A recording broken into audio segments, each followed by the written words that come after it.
Hey, this is Evan Longoria of your San Francisco Giants, and you're listening to TortureCast. You're listening to a podcast by and for fans of the San Francisco Giants. With hosts Willie Dills, Chad King, Ben Lee, and Eric Nathanson. Dedicated to the greatest team in Major League Baseball, the San Francisco Giants. This is TortureCast.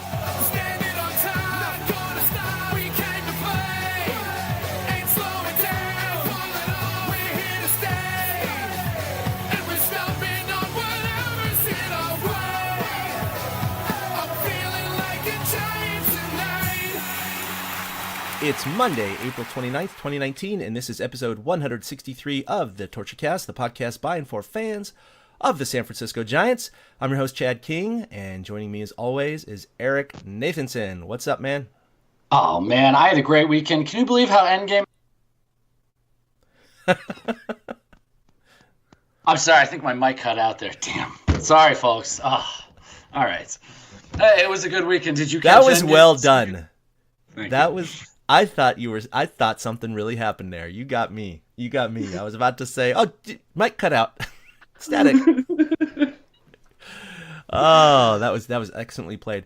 Endgame No spoilers, was great. but did you? We'll leave it at that. Yes, I did see it this weekend. We had to wait for our daughter to get back from Washington, D.C. because it premiered Thursday night. She didn't get back till Friday at midnight, and we kept teasing her. We actually...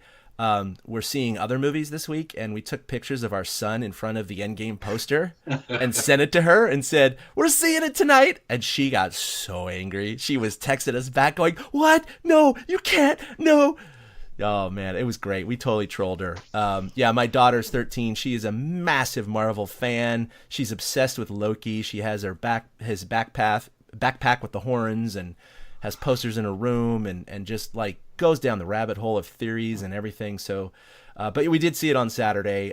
Quite the impact. She, I won't say what happened, obviously. No spoilers here, but she was very impacted by the movie. It was a great movie. We're definitely going to go see it a second, probably even a third time. Made over $1 billion in opening weekend worldwide. Unbelievable. I mean, just like everybody saw that stuff. I saw a comparison stat. The amount of money, they made 1.2, the amount of money that they beat the previous record by is like if the next person to break Barry Bonds' home run record hit 173 home runs. Like that's how big of a gain they had on the second place ever. And I'm not, I've never seen any of these things, but like I love watching everybody, going into it this weekend. Like I know spoilers, but I would never tell anybody. Let everybody, Right. I'm a live and let live kind of guy. And, you have to be when you root for our ball club. You got to live and let live type things. So, I thought it was cool. It was a good weekend. At least everybody got to enjoy their weekend with Endgame and Game of Thrones last night, as opposed to Giants baseball on the field. Yeah, just to clear this up, you just said you've never seen any. Is this your first Marvel movie? It can't be your first. I've never seen it. I wouldn't see it. I'd have to see them all first. Oh, you haven't seen Endgame? No, I haven't seen any of the Marvel movies. And wow, I know. Yes. No, I mean, like, look, even I'm a total crazy Marvel nut, right? I love the stuff, and I never was a Marvel fan growing up. I think it was just DC kind of controlled everything, or was more popular back in the day, as when I was a kid in the 70s and 80s growing up. So it was more, Superman, Wonder Woman, and all that stuff. But I didn't collect comic books and everything. And when they started the MCU, and I'm like, who the F is Iron Man? And then later, Guardians of the Galaxy? What the hell is that? Thor, I remember him having wings on his helmet, and I'm like, hey, some fantasy thing.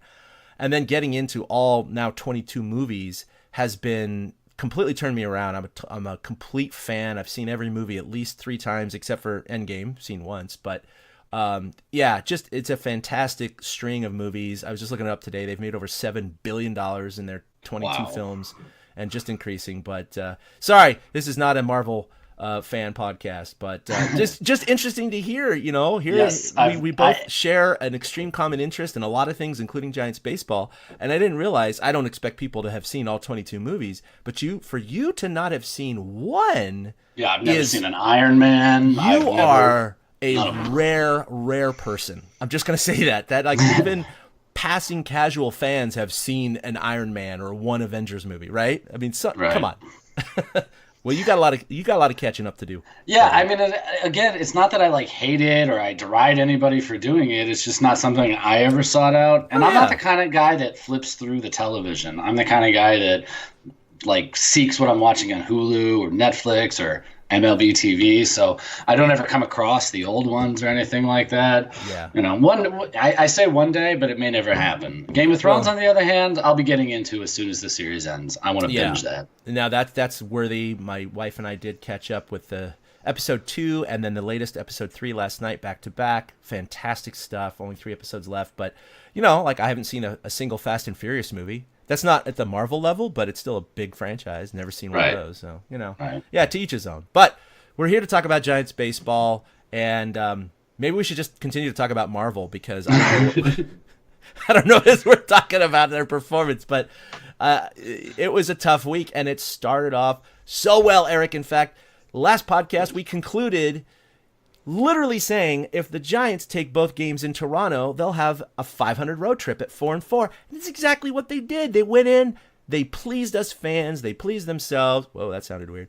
And they ended the road trip 4-4. And so, again, it's a long season, as Marty Leary says. It's a mosaic of baseball.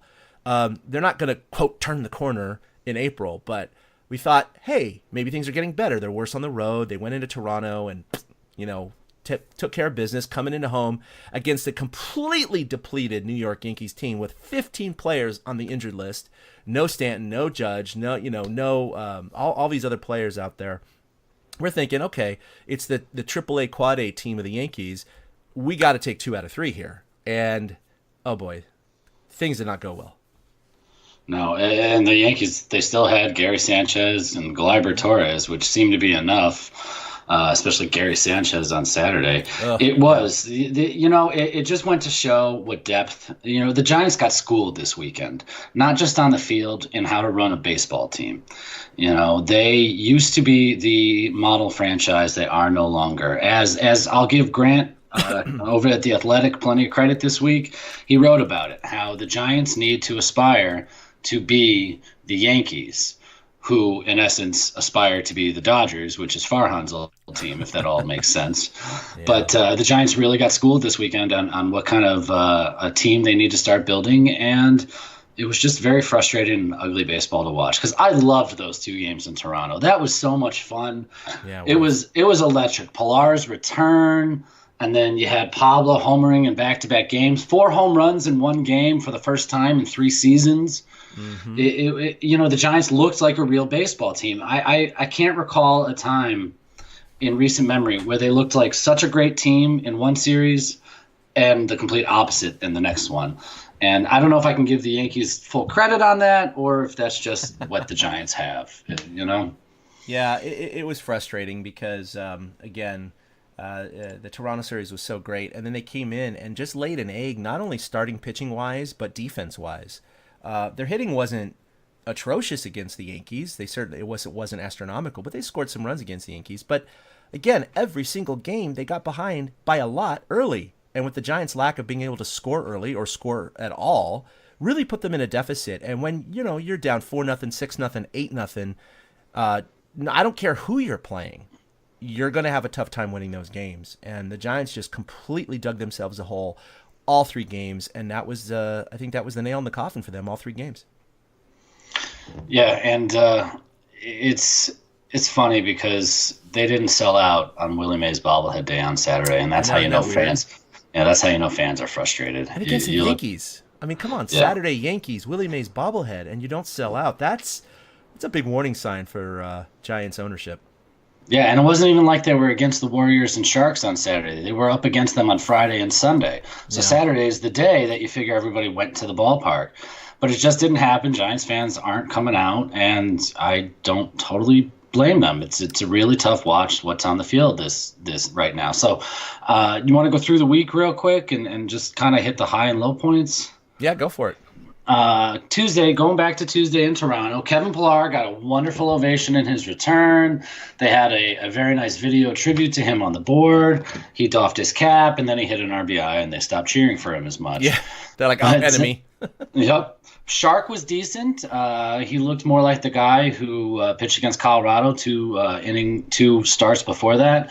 But the bullpen almost gave it away, and that was our first real shot of the bullpen showing leakage was in that Tuesday game when Watson gave up the grand slam after Dyson basically loaded the bases for him, and Watson gave up the grand slam to Rowdy Tellez to almost blow it.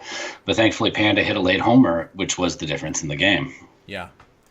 No, that was a big one. Yeah, that grand slam. I unfortunately I watched the first half of that game and then kind of turned it off. I had other things to do, and then to see later that they won 7-6, I was kind of like, whoa, what happened here? And then I had to kind of review that.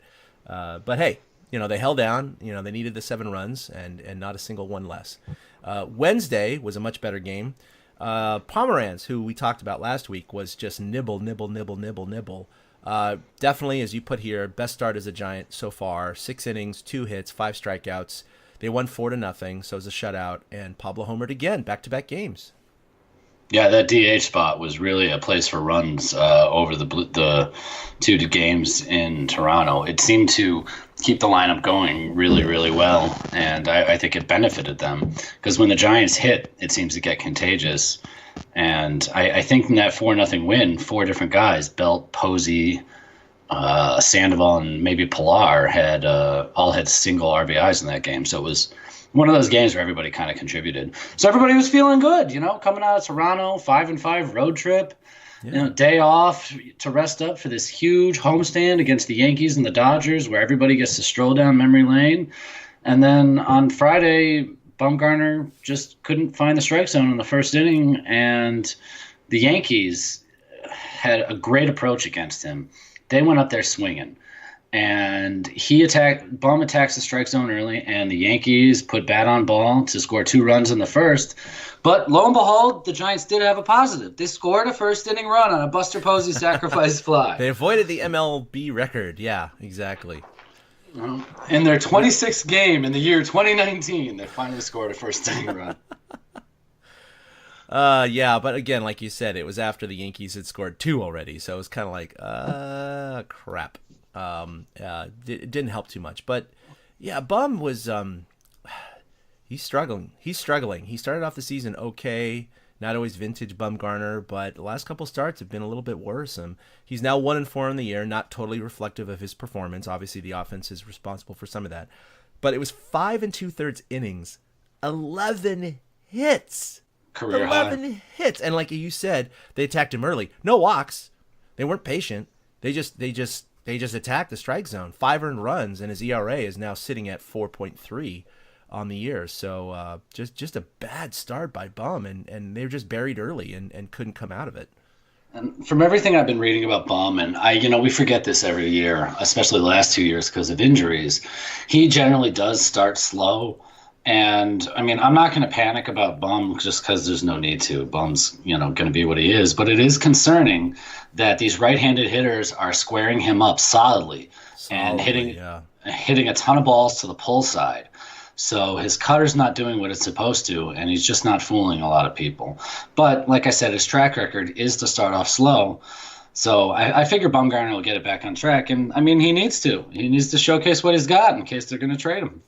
Yeah, no, and that's a tough nut to crack, right? I mean, even if his ERA is in the 4s, close to the trade deadline, there's no doubt that other teams aren't going to be like, oh, I'm concerned, and I'm not going to give you trade value because of his long track record, and of course, especially in the postseason, teams are going to value that. So I don't think his trade value is going to plummet too much if he kind of is on this path of a 4.0 ERA as opposed to a 3.0 ERA, but it's just unsettling. But on the other hand, if there's something, and again, it's way too early to say anything, but if by July his ERA is still over 4, maybe it's not the worst thing in the world to trade the guy if this is an indication of kind of the backside of the slope. We don't know this. I mean, we've seen it, though. That's the problem. Kane and Lincecum are like shining examples in front of us of Giants pitchers that dominated and then fell off a cliff. So if it does come to pass where Bum is traded and he's not pitching so well this year, And no matter what he does at the end of the year in terms of playoffs, but in the future, let's say in 20 and 21 and 22 with another team, he's not performing very well, then I think Giants fans can kind of relax and go, hey, that was a really good trade. We traded him at kind of, as he started the downslope of his career, and we got some good talent for him. But he's still not young, but he's not over the hill per se. But like you said, you brought up Kane and Lincecum and others who were his age when they started their backslide. So, you also don't want to hold on to him. And Farhan is definitely not a guy to hold on to guys. He's definitely more like a Bill Walsh. He'll cut them, even in their prime or on the backside of their prime near the top, trying to get the most value out of them. So I wouldn't blame Farhan for doing it. And I'm not saying I want it. I love the guy. I want him to be around for a long time, but only if he's going to be effective. I mean, who wants to have a Bumgarner who's going to be an average pitcher? Earning $25 million a year. No one wants that. No one wants that. Bum doesn't want it. We don't want it. None of us want it.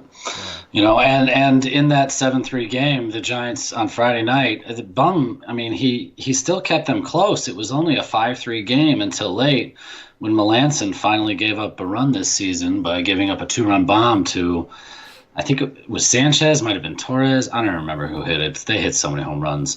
And it extended to 7-3 game. Voigt, that's right. Large adult son Luke Voigt. Yeah. And big man. Yeah, I also not really a fan of his. Yeah, also he doesn't wear an undershirt under his jersey, and somebody else who's wearing jerseys. Itchy. Right?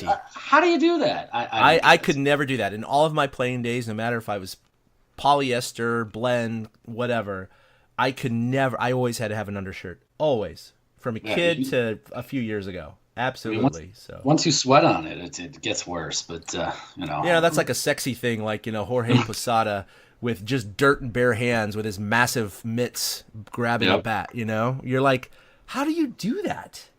How do you do that? It's another level that we never could have. It's a manliness factor that I don't have, but that's all right. But yeah, Melanson gave up his first runs of the year. That's okay. I mean, look, he's got a 1.54 ERA now, so. I saw some things on Twitter. Oh, there's the Melanson. And it's like, okay, pump the brakes. He didn't lose the game. They were going to lose anyway. But, his ERA is still good. But we'll keep an eye on him. He gave up 3 hits in that inning, including that 2-run home run. But, not a good start. And then that transitioned into Saturday. And Derek Holland, who has actually been pitching okay as of late. You said he was left in too long, and I totally agree with that because of the big fly he gave up to Sanchez. And it's funny. Not only did I say he was left in too long, Bochy said it after the game. Bochy took the bullet. Yeah, Bochy took the bullet. He said that was his fault. He thought Holland could get through that inning, even though Holland's numbers are drastically different. Third time through the order, they're lighting him up third time through the orders to the tune of like 380 or 400 or something like that. Oh, wow. And Bochy said he thought that he could just gut it and get through that inning, and Holland missed. He threw an inside fastball that leaked back over the plate, and Gary Sanchez almost hit it to the Coke bottle. Oh, and 467 feet. Yeah, that was almost the Galarraga home run. It was unbelievable. Oh, yeah. No, he absolutely crushed it. Yep. And so, Holland gives up the 4, and then they didn't manage. It goes to 6. And they put together a nice little rally in the 9th inning with Solarte hitting a 3-run bomb and then Eric Kratz eking one out of the left field line. But it wasn't enough. And another one of those 9th inning rallies falls short because the Giants don't score runs early. So when a big blow like the Sanchez grand slam happens, it pretty much decides the game. I got to look this up. I got to probably go dive deep into baseballreference.com or something, but I could swear if the Giants, if you cut their season in half, and what I mean by that is 5th or 6th inning and later, if you were to condense every game into just those innings, I think the Giants would definitely be above 500 right now. They seem to outscore their opponents in the later innings, but in most of these games that they score, these 7th, 8th, and 9th inning runs, they're down by so many runs, and at least lately it seems like this game was 6-0. The previous game was they were down 5-3, but they were down by more than that earlier. And then of course in the next game, same thing. They were down 8-0, yeah. And the game was 8-5 and then 11-5, and it's just their pitching is failing early, their hitting is failing early, then their pitching, I'm not going to say succeeds later. It's not doing great, but their hitting seems to pick up in the end. And I don't know what's going on with that. I don't know if it's a psychological thing or just coincidence in a small sample size or what have you. But the Giants have been scoring runs lately. They're just not holding their opponents to where they need to be. No, and to hit your point home earlier, in innings 1 through 3 this season, they've scored 14 runs. In innings in 28 games, they've scored 14 runs. So that's 3 times 28, and then it's only 14 runs. In innings 4 through 6, though, when they're getting through the order the second and the third time, they've scored 46 runs in 28 games. That's respectable. For that stretch of the game, they're hitting 270 in innings 4, 5, and 6, and in 7, 8, and 9, they've scored 29 runs in the 27 games because of the one rain shortened game. So they are hitting bullpens and they are hitting pitchers the second and third time through the order. They're just falling behind early, and like you said Sunday, Derek Rodriguez he didn't get help from his defense. Brandon Crawford booted what was going to be a double play ball in the first inning, and then Eric Kratz threw one into center field for no discernible reason in the second inning. If you're going to make an error, at least make it physical. And it didn't help. But, D-Rod, I believe, also had his career high in walks. And they were squaring him up when they got to him. And, 6 runs through the first 3 innings was, again, something that the Giants couldn't come back from, even though they scored 5 runs late in the game. Yeah, and Gary Sanchez went deep again. After the grand slam, he had another 2-run home run. So it was he had 3 RBIs in that game, 4 RBIs in the previous game, and he's hitting 232 on the year, ladies and gentlemen. He's not exactly tearing the cover off the ball, but he is in terms of home runs. In fact, I know that coming into the season, he was hitting a home run every 8 at bats, and that's Ruthian Bonzian territory.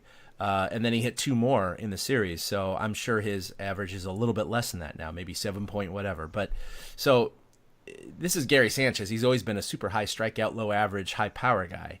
But he can go a week without hitting a home run. But he came into San Francisco and said, "Oh, I like this place," and hit a couple of bombs that really made a difference in the games. And as a testament to the pitching and showing how that they have been holding up their end of the bargain compared to the hitting is yesterday was the first time the Giants have given up more than 10 runs in a game this season.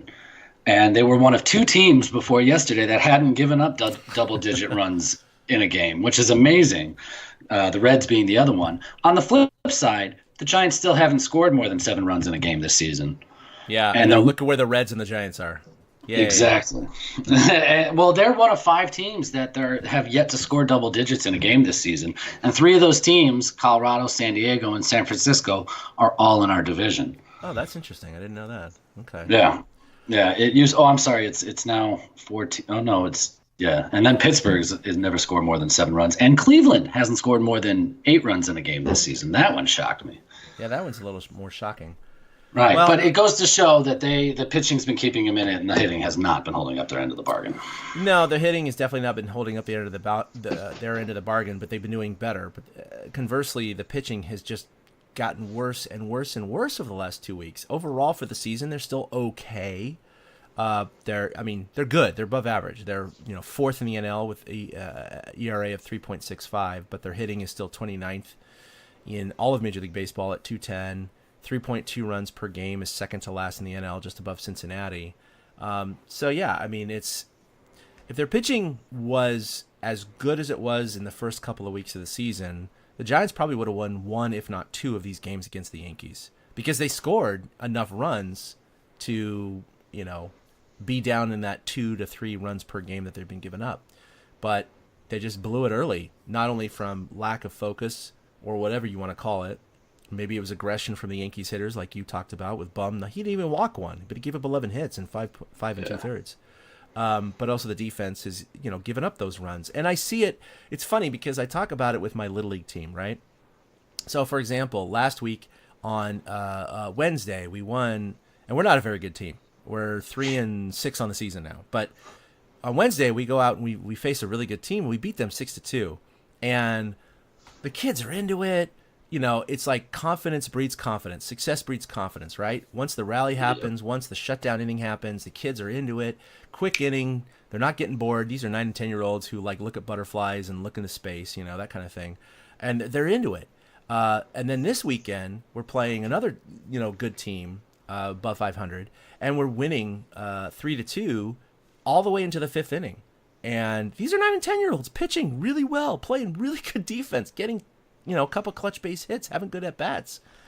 And one inning, they just melted down. And the pitcher started walking everyone. I changed to our big first baseman who came in and threw heat, and he got, a couple outs here and there. But they scored 5 runs in the inning, and then we lost 7-3.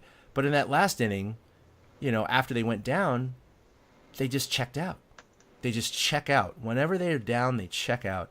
And even though these are professionals in Major League Baseball, when the defense fails, when a couple of big hits happen, I can't say that these professionals don't have a little bit of an effect. Maybe not as much as the little leaguers, for sure. They're not chasing butterflies and pulling grass, but it's got to affect their confidence out on the field just a little bit, and it just seems to snowball it sometimes.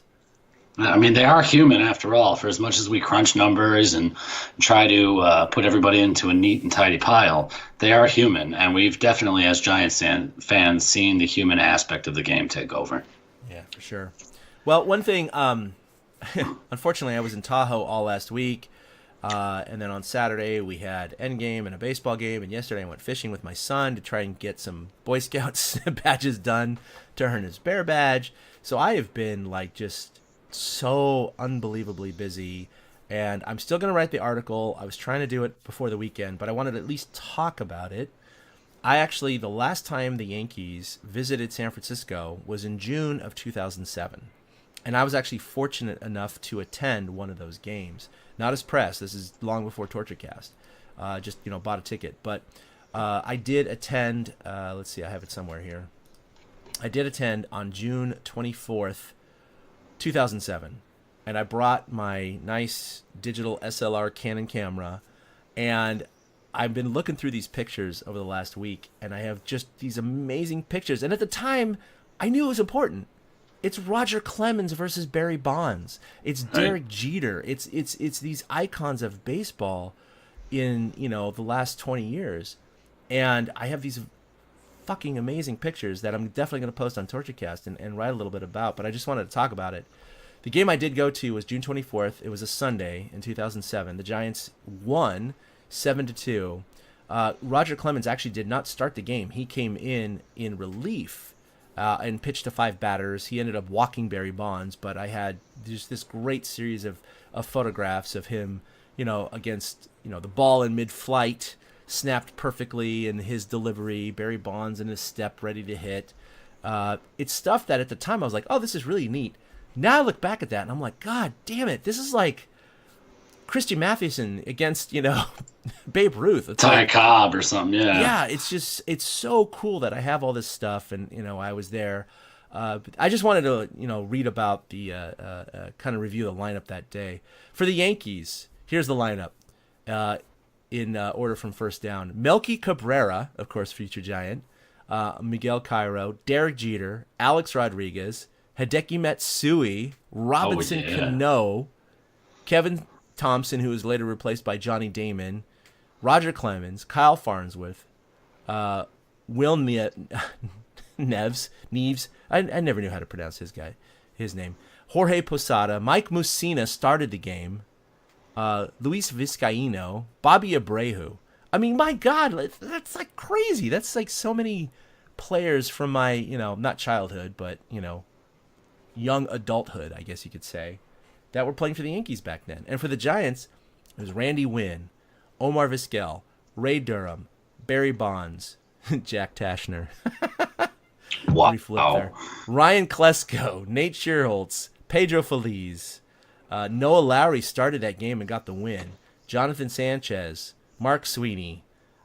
It's just fun to kind of look at these games when you're there. You don't necessarily realize the history you're seeing, although that day I did with Jeter and Clemens and Bonds and the rarity of the Yankees coming to San Francisco. But just really, really cool, but also really weird how interleague baseball, even though most people, for most series, it's kind of like, I could go without the Giants and Blue Jays, right? But you do get these occasional, whoppers. And, Yankees coming to San Francisco, it's only their second time ever in, 20 years of baseball or whatever, 25 years of interleague baseball that they've come to San Francisco. So it's a rarity. And so you need to look back at these moments and appreciate it. And especially in these moments in time in which these baseball legends have come and faced each other. It's pretty freaking cool, because without interleague, this never would have happened, except for the playoffs. Yeah, it would have been nice to see Bum against Judge and Stanton and all that this weekend. Well, so nice. That's the sad thing about it, is the fact that the Giants were swept by, a quad A team. So, what are you going to do? I think that's too much credit. They're like a double A club right now. Yeah. Sorry, well, they're not doing bad. They're 17-11, and most of those wins have come with those guys on the shelf. So, I think the Yankee fans got to be pretty damn happy right now, because they're holding the fort, more than holding the fort. They're not even playing 500. They're playing above 500 without all of these stars out on the field. So yeah, they went 6-1 last week. They took 3 or 4 from the Angels before they came to the Giants. Yeah. One thing about this game that you were at. 2 things about this game you were at. The Giants stole 5 bases that day. Barry Bonds, Omar Vizquel, Nate Scherholtz, Randy Wynn, and Ryan Klesko all stole a base. And then the other thing is, who the heck is Guillermo Rodriguez? He did the catching that day, and I don't remember him at all. I don't remember him at all either, and even though I saw him. Yeah, exactly. Oh, my God. The other day, somebody mentioned Ramiro Pena from a few years ago, and I completely forgot Ramiro Pena exactly. He was a backup infielder on the 2016 team. But other than that, it's like, who? But that's interesting, though, that they stole 5 bases that day, and that doesn't happen anymore. And every one of those stolen bases came off of Mike Mussina. Yeah, because we have a podcast now, we didn't have a podcast in 2007. Now that we have a podcast, if we're doing this in 10 or 15 years, oh, God, I hope not. But if we are doing this in 10 or 15 years, do you think you and I are going to remember John or Connor? I can't even say it. Are we gonna remember Joe? Michael Reed or Joe? I mean, are we seriously gonna remember them? No, we're gonna forget who the hell they are 3 years from now. Yeah, that's just the way it goes. So you mentioned how nice of a time it was to see all the Yankees. We did have one thing that happened this weekend that I do think we need to talk about, and that's when Duggar took a spill in the first inning of Game 1. Yes. On the bullpen mounds, and he was at a dead sprint. He didn't even look down to see the mounds. He was going to catch that pop-up, and then he missed the next 2 days with a jammed wrist. And as of taping this today, we're still unsure if he's going to start against the Dodgers tonight. But it brings to light that discussion again. Is it time to move the bullpens, and is it time to maybe change the configuration of the outfield wall? Well, if it's going to happen, it's going to happen at the same time, because if they change Triple's alley and they cut off that gap, that's where at least one, if not both, bullpen mounds are going to be. It's long been a problem at AT&T/Oracle/SBC/Pac-Bell Park. It's one of the few stadiums left in Major League Baseball that has their mounds down the sidelines, and it is a problem to the health of both teams, because you're chasing a foul ball into that territory and you're looking at the ball and the mound is there, but you don't know exactly where it is. So these players have got to kind of judge and balance that decision of, when do I look down, or if do I look down to find out where the mound is to locate the ball, because you once you look down, sometimes it's really hard to relocate the ball, especially if you're running at top speed. I mean, you and I have been there before. And so it's an issue. And I think for the fan experience, it's really cool for the bullpen mounds to be down the sidelines, because, all those fans get to see those guys warming up. And it's really impressive. I mean, I've been in those seats before in that first and second row in front of the bullpen, and seeing those guys throw 95 miles an hour down, it's impressive. It's fun. It's an added experience to the game. But at the same time, you got to protect those players, even if it only happens once or twice a year. And so here the Giants are faced with Duggar potentially going on the IL. It's weird calling it the IL now. Yeah, I'm not used to it. I know, not used to it. look, I don't think it's absolutely necessary, but if they change the dimensions of the park, then yes, go ahead and put the pens in that new area. Yeah, I think it's a great opportunity to kill two birds with one stone. Having Mac go down with a concussion last year and then Duggar just, slipping like he did this time. And I also read something about how Bryce Harper factored the fact that those bullpen mounds are there in his decision to not come to San Francisco, because he was the one who hit the ball that Mac Williamson got concussed on last year. No, that's right, yeah. So he knows firsthand what can happen. And I love the kitschiness. I love it. I love everything about Oracle Park. I absolutely do. But I do think it's time to reconfigure some things. I think it's ridiculous that a right fielder can post up in right center field and just basically, track down balls like it's nothing, because there's so much space out there. And you can hit it 419 feet and somebody can still settle under it and catch it. And in this day and age, with the way baseball is trending, with the way launch angle is becoming more and more studied and the things they want to do, I think it's time. And I think having somebody like Farhan come in might help nudge that along. Yeah. It's unfortunate. It's Peter McGowan was really the one who wanted them there. It was the whole throwback idea. And I appreciate the idea and I appreciate the nod, but with the money that these guys are getting paid today and with the way they keep themselves healthy, it makes no sense to subject them to a freak occurrence. And I would not mind it. I would not mind if the fences were moved in slightly. I don't want to put a fence in front of the right field wall, but cutting off Triple's alley would not bother me. Maybe, curling center field in slightly would not bother me at all. And I'm sure it wouldn't bother somebody like Brandon Belt either, because he hit one the other day, 402 feet, that didn't get out of the park. And I think it's just time. And I know there's the argument that other teams don't seem to have a problem hitting home runs at Oracle. That's because the other teams are hitting the ball 450 feet. When you don't have players that can hit the ball 450 feet, look at Kratz's homer. It was a wall scraper. Look at Solarte's homer. It barely hit the roof on top of the right field wall in the shortest part of the yard. So it's not like the guys had Barry Bonds swinging the bat anymore.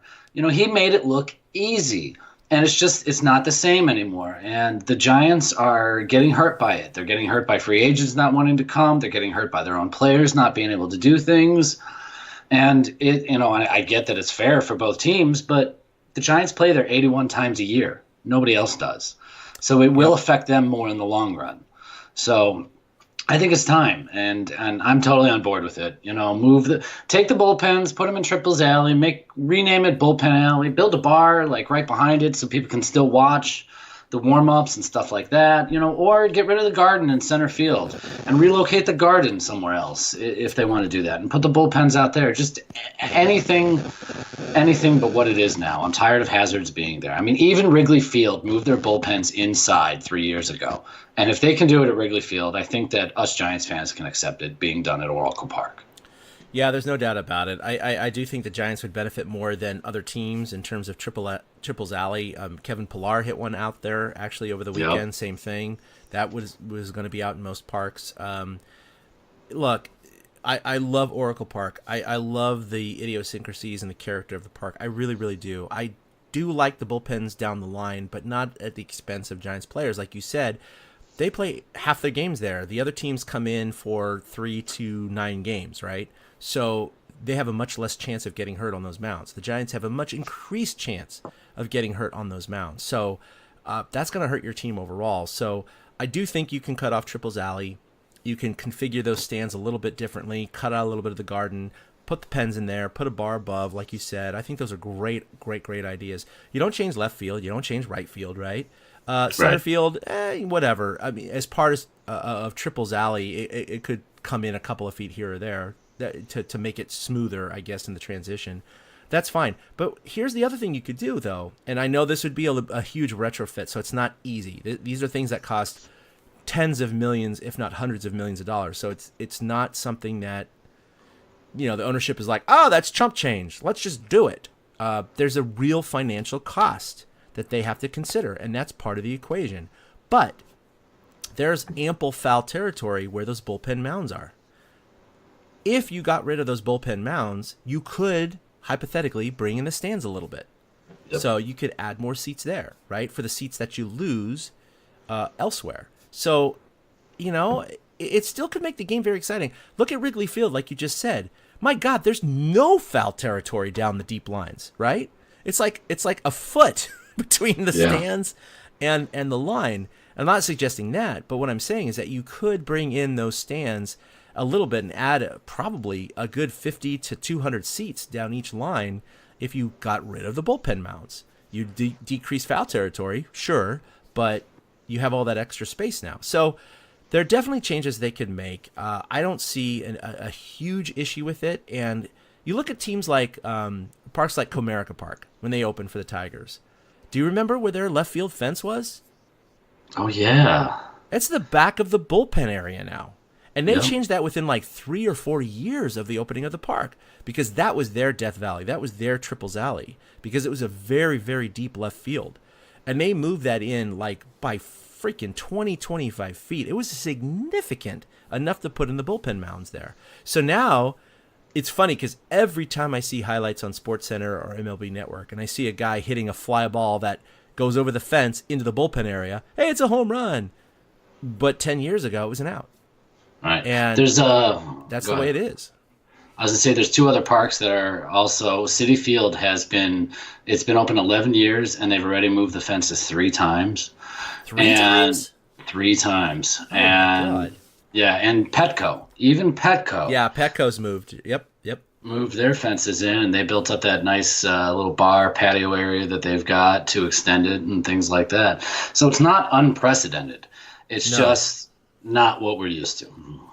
Yeah, the Giants, Oracle Park is still statistically the hardest park to hit a home run in. So I know there's a certain crown that some people like to wear, but at the same time, I think times are changing. Like you said, everything's about power and launch angle now. I mean, 20 years ago, 10 years ago, hell, it worked great to the Giants' benefit. Doesn't work now. So I think the Giants ownership needs to take a look at it and give it serious thought for 2020. It's definitely something that's going to be coming up this offseason, I'm sure of it. From what I hear, Farhan's already broached the subject with management. So they've talked about it now. It's actually, that's the thing. It was kind of like Voldemort. It was like, the name that shall not be spoken. And It's like, no, they're actually talking about it now. So, and speaking of Duggar, now that he has potentially gone down, he's definitely missed a couple of games because of his tumble on the mound. I think a lot of questions are coming up, and I'm not saying he should or should not come up, but let's talk about it. Mac Williamson, he was DFA'd by Farhan, cleared waivers, came back, not on the 40-man roster, and he's tearing it up in the minor leagues in AAA. But again, he has done this time and time and time again. And every time he's brought up to the major leagues, he just seems to be that eternal quad A player. And I know a lot of fans that maybe not, are not as knowledgeable about his past, or like, how can you not bring up a guy who's hitting 375 with, freaking all these home runs and OPS off the charts and RBIs off the charts? It's like, well, because he's done that before, and you bring him up and he does jack shit up here. So what do you think, because of the lack of outfield depth again in the Giants system? They start with Joe and Reed and they dismiss they get Pilar and Austin, and Pilar has been a breath of fresh air. Austin definitely has shown signs, and he has a lot more power. I think that's going to come.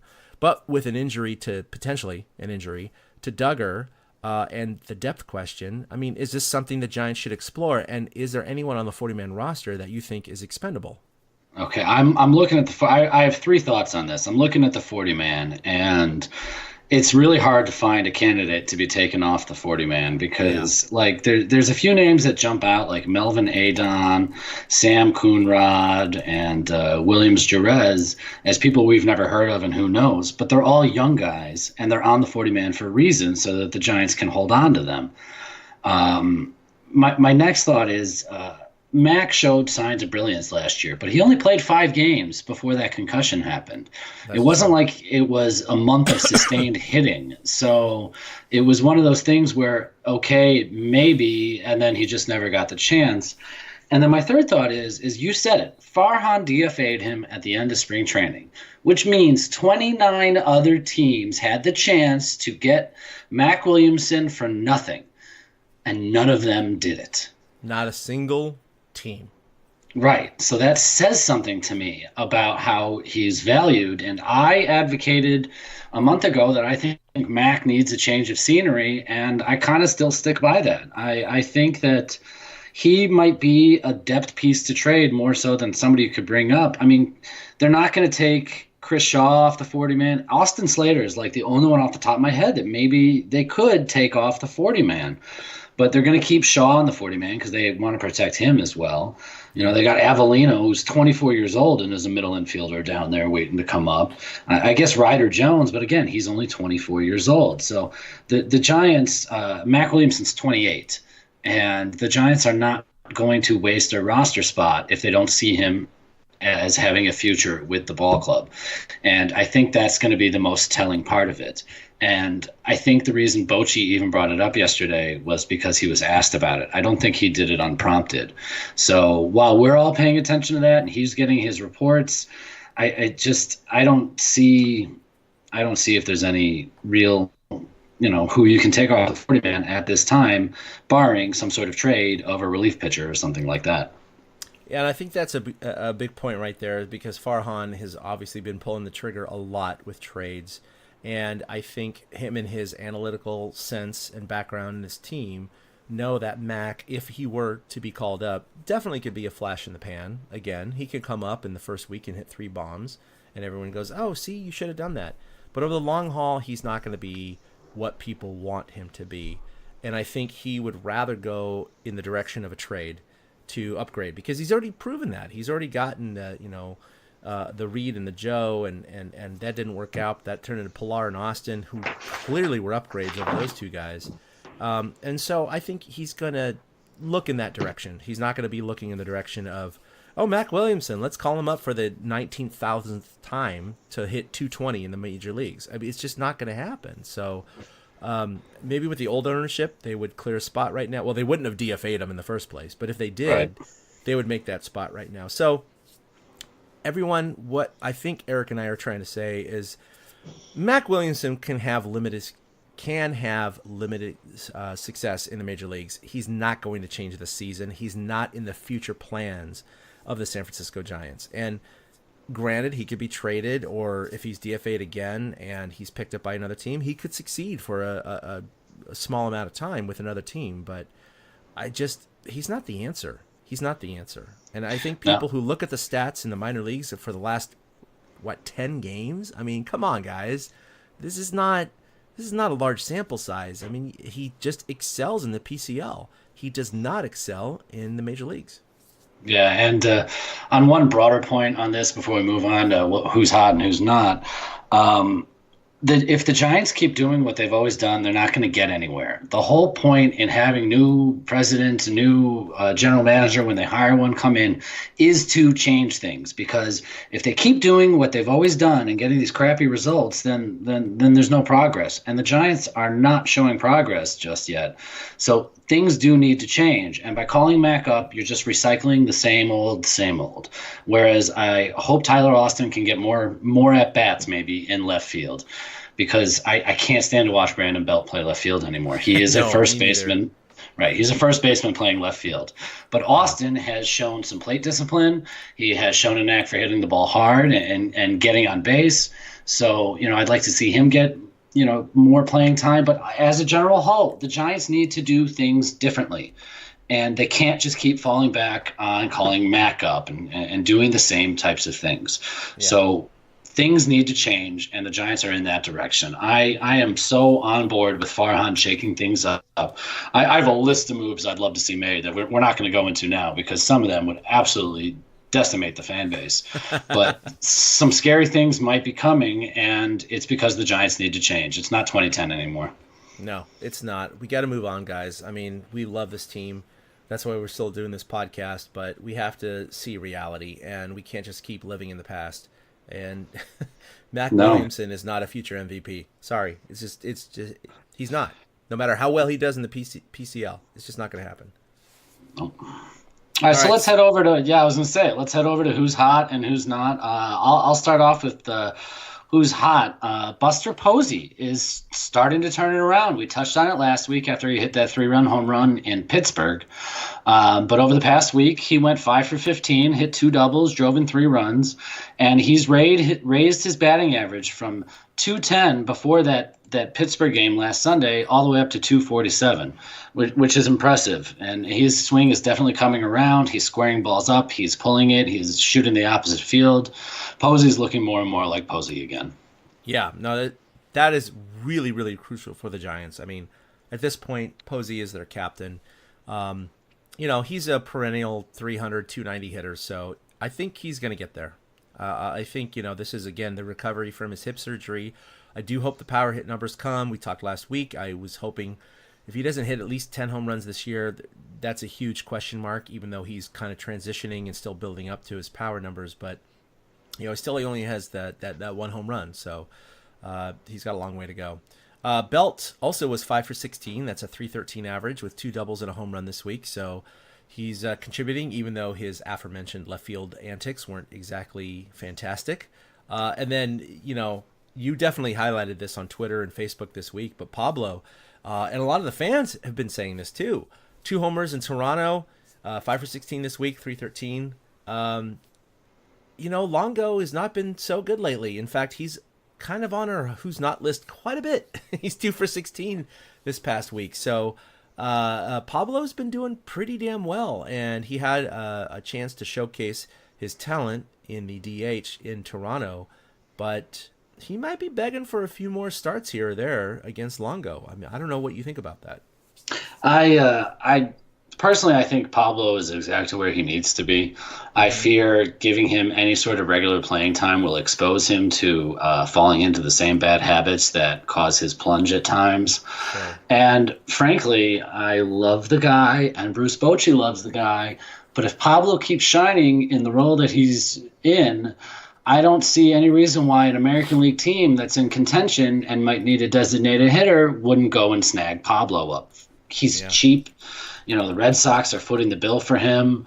So I like where he's at, and he's nowhere near Longo defensively. And when you're not scoring runs, you need to make the routine and the not so routine plays. So I love his energy. I love Pablo. I mean, we've done complete. I'll say it this way, a complete 360 on Pablo, because we turned on Pablo when he went to the Red Sox and crapped all over the Giants, but then we loved him again over the last year and a half. So, this is one instance where we literally did a 360 on somebody, and he'll forever be loved in San Francisco. And he's the type of player that, I could see him coming back to the Giants year after year to try to catch on. And he's a clubhouse presence that's loved. I think he's in the exact right role for him right now. If the Giants did have a designated hitter, that would be the perfect role for him, because he wouldn't have to worry about anything but the hitting aspect of it. And he's hitting the ball hard from the right side this year. I mean, he had 2 balls in Toronto that were the 2 hardest hit balls for the Giants this year. One was lefty, his laser home run. One was righty, he hit a line drive out to the shortstop. So he definitely still has it. I just worry that, it would expose him more if he were to be playing every day. And, I mean, Longoria is signed through 2022. And if the Giants are inclined to possibly trade him as well, they need to showcase him as much as possible. That's very true. That's a good point. It's weird to think, like, I saw Pablo Sandoval in 2007 in San Jose when he was there as a catcher, by the way. Knowing that he was like the next best thing in Giants baseball. Of course, that was right before Buster Posey came up too, so we thought he was going to be catcher. He was a third baseman, of course, and in 2009, with his first full season with the Giants, it's crazy to look at his numbers. Like, when I look at them, they're almost unbelievable. 25 home runs, 90 RBI, 330 batting average, finished 7th in the MVP voting. I mean, he was a rock star back in 2009, 2010. He was absolutely incredible. And in 2011, he was an all-star. 2012, he was an all-star.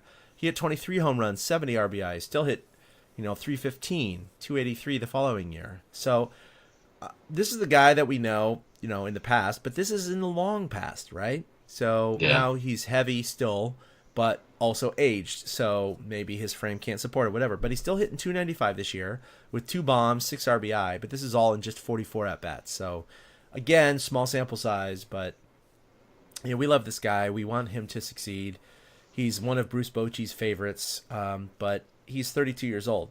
And at that weight and lack of physical conditioning, it's going to catch up with him a little bit quicker than a normal person. So again, not someone who you can put future stock into as a Giants fan. You can't. You got to look at this guy going, he's a plug in the dike, basically. Yep. And I love Pablo. I'll never not love Pablo at this point. Yeah. So, but you flip over to who's not, and you just mentioned his name. Evan Longoria went 2 for 16 this past week. I know he drove in a run in Toronto, but that was about it. He's playing a decent third base, but he's not hitting the ball. And then Gerardo Parra, 2 for 15 over the past week. He's just not getting it done. He's not coming through at all. He's been moved all over the lineup, and he doesn't seem to have solid footing at all. Plus, he tried to steal home for some friggin' reason the other day. That was weird, man. Yeah. I don't even know what happened there. He took off on the pitch. It wasn't like he tried to steal it when the catcher threw the ball back to the pitcher. And the pitcher, bless the pitcher, the one thing that you hope for there is a balk maybe. The pitcher stepped off and then fired home. And so everybody did it the way they were supposed to. But Parra, again, he's not hot. He's 2 for 15. And then this stat from Crawford, that shocks me. Guys, look, Brandon Crawford, we love him. We love his defense. We love his gold gloves. We love his hair. We love his grand slam against Pittsburgh in 2014. He's a shell of his former self offensively. He has just not done well lately. He's 3 for 16 this week. He has 2 RBI on the year. How many kids does he have? He has 4. 4 now, yeah. So he has more children than he has RBI. Now, I know you may go, oh, that's funny. Ha, ha, ha, whatever. Here's the thing. In 2019, he has 20 RBI. Or sorry, not 20. 2 RBI. He has 95 at-bats, everyone. Okay? That is basically 1/5 of the season. Okay? The previous year, he had 531 at-bats, 518, 553, 507, 491, 499, 435. Okay? So you multiply 2 by 5, maybe 5.5. He's on pace for 10 to 15 RBI. 10 to 15 RBI for an entire year. Okay? Last year he had 54, which sucked. The year before that was 77, 84, 84, 69, 43, 45. He's not even close to those really bad numbers, to be honest. He's never been a 100 RBI guy. My point is, we're this far into the season and he's got 2 RBI and he's hitting 200. This is not good, and I don't know if the Giants' future plans are for him. I'm a little concerned for him. Yeah, I do too. I again, with him, just like Bumgarner, I read about his past and how Crawford is one who's slow to start. And last season, I believe he was slow to start before he went on a tear for about a month. And then he went right back in the tank after that. But just on the overall whole, I mean, that double play ball he booted the other day yesterday was just, it was a routine ground ball, and he seemed to rush it. I know he made a beautiful play on a ball up the middle where he backhand flipped it to second base, but Crawford's always going to make those unbelievably spectacular plays. It's the fact that he's not making all the routine plays anymore that's starting to concern me. And the Giants do have a conundrum because Brandon Crawford is getting paid $15 million a year through 2021. So this year, next year, and the year after. And not only that, he has a full no-trade clause. Yeah. So I don't know what the solution is there just yet, but if his defense can be above average, then I'm okay with it. I'm okay with him hitting eighth. I'm okay with him driving in 30 runs and hitting 215, as long as the defense is there. But if the defense stops being there, and there's been flashes that it might, then there's some time for concern. And it's just another reminder of the bad. I don't want to say bad contracts, because these guys got rewarded for winning World Series, but it's just another reminder of how the Evans-Sabian regime did things compared to how things are going to be done now. And I think things are going to be a little more cold and calculated now, and the warm and fuzzies have worn off. Totally agree. All right, so this week, obviously, Bum, Holland, and D-Rod, which we talked about, all roughed up by the Yanks. They're not hot. Melanson finally gave up a run. He gave up 2, but his ERA is still good. So that'll conclude who's not. So you got a report on the minor leagues. Obviously, last week we talked about Joey Bart getting hit in the hand and getting a broken hand. So he's going to be out for at least another 4 weeks. But who are we going to talk about this week? Yeah, Helio Ramos has got a bum knee, and he's going to miss at least a month. So while the Giants on the Major League level, Giants on the Major League level have stayed healthy. Their 2 hottest and best prospects are injured right now. And being injured when you're in the minor leagues can do more than just put you on the shelf for a while. It can put you behind the 8 ball when it comes to rehabbing and coming back, because teams will be more hesitant to rush you back than they would, say, at the Major League level.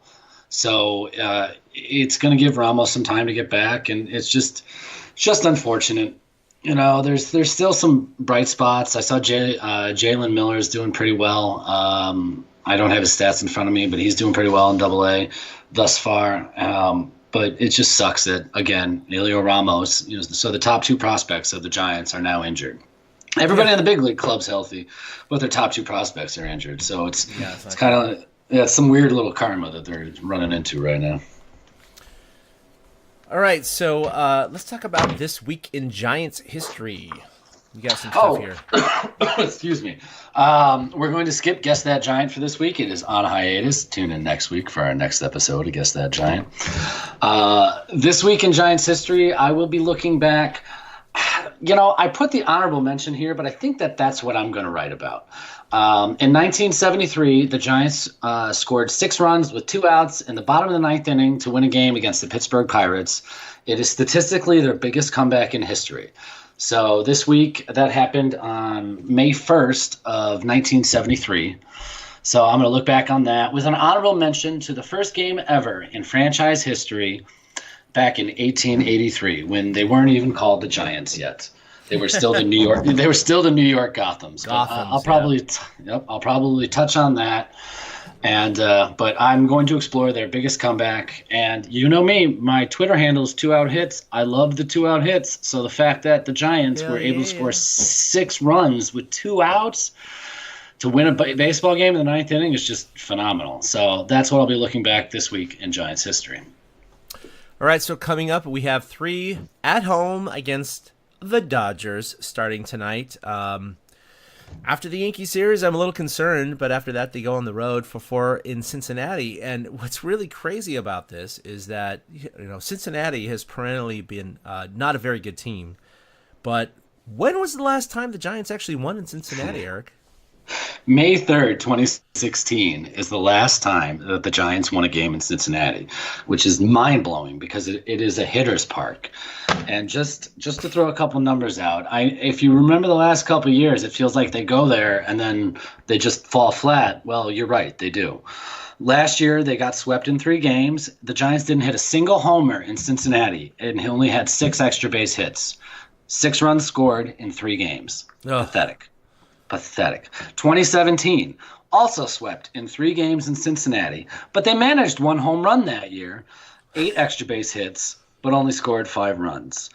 But on the flip side, back in 2016, they took the first 2 games of a series and lost the third. And that series, they had 3 home runs, 11 extra base hits, and scored 16 runs. So it is possible to score runs. And like I said earlier, Cincinnati is not the best team.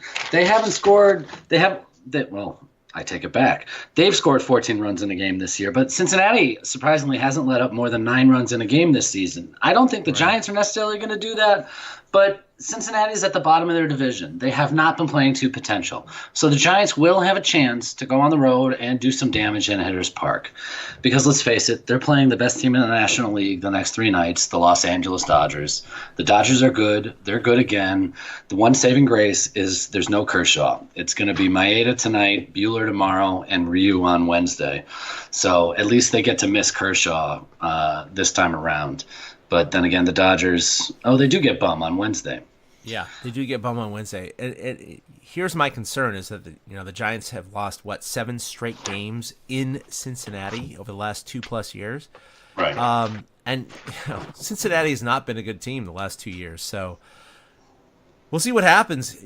This could be a rough week. We thought this week was rough with the sweep against the Yankees, but we're coming into 7 games here against the Reds and the Dodgers. The Dodgers are going to be tough here.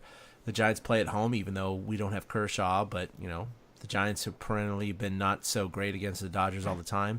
And then against Cincinnati the last 2 years, it hasn't been very good. So, I mean, look, I'm going to be happy if they're 3-4, to be honest. But 4-3 will be a win. Yeah, my hope is, and I think Toronto showed me something. The Giants might hit in hitters parks this year. They might not fall off the cliff like they have in years past. And if they do hit the ball again in another hitters park, it's just another reason to show management why maybe it's time to reconfigure some things back home. I brought it all the way around. I totally agree. All right, so you have a birthday coming up, Eric. Yeah, I turned 40 on Friday. Everybody pray for me. I'm going through a little bit of a midlife crisis myself. I'm not going to get into the details, but there are no sports cars connected to this one. But the most depressing part of it, and I'm sorry, Chad, because I know that this means right? This means a lot to me. Yep, I knew that this was like a nail in your coffin almost. There's only one player left in Major League Baseball who is older than me, and that is Fernando Rodney, who is 42 years and 42 days old today. And he just tied and passed Cy Young in career appearances a week and a half ago. So he's been around a long time. He's played with 25 teams. He's like the Jose Lima. So he's the only baseball player who's older than me, in which I assume that means that you are now older than every single Major League Baseball player. Yeah, Bartolo Colon was my last saving grace, and he was active on the roster all the way up through the end of last year. So up until the end of the Major League season last year, I could still claim there is a Major League Baseball player older than me. No longer. He has not been signed. He will not be signed. His career is over unless something crazy happens. So I think this is the first year in my life I will be officially older than every single Major League player. So when Chad starts screaming about these kids need to do something, he means it, because they're all kids to him now. I mean it. I can be your dad. Yeah, which is funny because Elvis Luciano got the win for the Blue Jays yesterday, and he is the first player born 2000 or later to get a Major League victory. 2000 or later. I mean, I was in San Francisco celebrating 2000. Like, that doesn't... I was still playing baseball then. Like, what the... I had different knees back then. Yeah, this isn't good. Oh, my God. I'm going to reference some endgame stuff with Steve Rogers, but I won't. That's what I feel like right now. You guys who've seen it will know what I'm talking about. Well, I mean, anyway. You reference him. You got to talk about what happens. Oh. Damn it, my mic cut out again. Oh, I love you, Eric. You got me again. You literally got me again. I was like, never mind. All right. Okay, so Eric expertly trolled us in episode 163. Hopefully in 164 he won't troll us that much. Is there another movie coming out next week? No. Nothing like Endgame. Okay, So do Do you have anything to pimp, by the way? Nothing left. Like I said, This Week in Giants History will be up Wednesday. I keep mulling over other things, but, life's getting in the way. And being a podcast by fans, for fans, I'm pretty happy with what we got going on right now. I just want to say thanks, actually, to the listeners themselves. There's been great interaction this year, and I really appreciate you reading my pieces. This is the first time I've really kept up with a weekly column, and this is one I look forward to writing, because I used to write a weekly column that would review the week, but when the team is struggling, that's hard to do, and that's why I went This Week in Giants History this year, and so I'm glad people are liking it. We're getting some good feedback. We hit some sort of milestone on WordPress the other day. I don't remember what it was, but it was kind of nice. So, really thank you to the listeners and the readers. We know you're out there, and we appreciate you keeping us going. Yeah, no, it's been great. This year, we've been more engaged. You guys have been more engaged. So it just kind of feeds on each other. And it's ironic that, they suck this year. But, what are we going to do? We're fans. We're not going to quit because they suck. So, we'll still be here in 3 years when they're good again. So, yeah, it's all cyclical, right? Yep. Well, at least we hope. Yeah, the even year thing is probably gone. 10, 12, 14, 16 was still playoffs, so you can still claim that. 18 was nothing. So unless they do well, next year, I think the even year thing is dead. But we're here for you. We're here for the Giants. We're here for ourselves. We love talking about this team, even when they suck. There's still little bright things to talk about. There's still fun things to talk about. We're not going away anytime soon. So... for Eric, this is Chad signing off for episode 163, and we'll see you next week for episode 164. A-boom. A big thank you to everybody for listening to the Torture Cast, the podcast by and for fans of the San Francisco Giants. Follow us on Twitter at TortureCast. You can also like us on Facebook or check out our blog at torturecast.com. I also want to say thank you to Ashcon and Bailey for letting us use their song Feeling Like a Giant for our intro. For Ben Lee and Chad King, my name is Willie Dills, saying we'll see you next time.